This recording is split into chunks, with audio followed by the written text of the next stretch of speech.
Hello everyone, আজ খুব নরম তুলতুলে একটা স্পঞ্জি চকলেট কেকের রেসিপি শেয়ার করবো, তাও আবার ডিম ছাড়া। এগলেস এই কেকটা কী করে বানাচ্ছি চট জলদি দেখে নাও। একটা বাটির মধ্যে এখানে হাফ কাপ আমি দুধ দিয়েছি। এরকম একটা মেজারমেন্ট কাপ লাগবে, না থাকলে এখানে ওই 60 ml মতন দুধ নিও, আর দুধটা কিন্তু রুম টেম্পারেচারে থাকতে হবে। এখানে হাফ চামচ আমি ভিনিগার দিয়ে দিলাম, দিয়ে এটাকে 10 মিনিটের জন্য রেস্টে রেখে দেবো একটা সাইডে। 10 মিনিট ততক্ষণ কিন্তু ওভেনটা হিট করতে দিয়ে দিতে পারো। 10 মিনিট পর এটা দেখবে একটু বাটার মিল্ক টাইপের হয়ে গেছে, এটাকে ভালো করে মিশিয়ে নিতে হবে। আর এই পর্যায়ে এখানে চিনি দিতে হবে হাফ কাপ। এখানে আমি 1/4 কাপ করে 2 কাপ দিয়েছি, তোমরা হাফ কাপ একবার মেপেও দিতে পারো। চিনিটা দেবো, এবারে এর মধ্যে তেল দেবো 2 চামচ মতন, বড় চামচে 2 চামচ তেল দিলাম, দিয়ে ভালো করে এটাকে মিশিয়ে নিচ্ছে 1 থেকে 2 মিনিট মতন।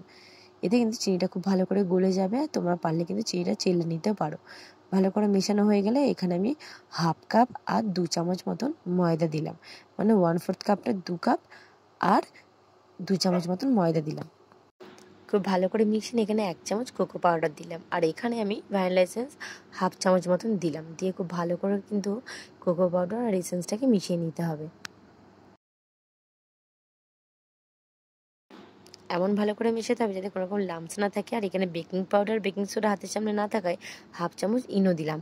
তোমাদের কাছে বেকিং পাউডার বেকিং সোডা থাকলে হাফ চামচ বেকিং পাউডার আর 2-3টে মতন বেকিং সোডা দিলেও হবে, আর না থাকলে হাফ চামচ ইনো দিয়ে ভালো করে মিশিয়ে নাও।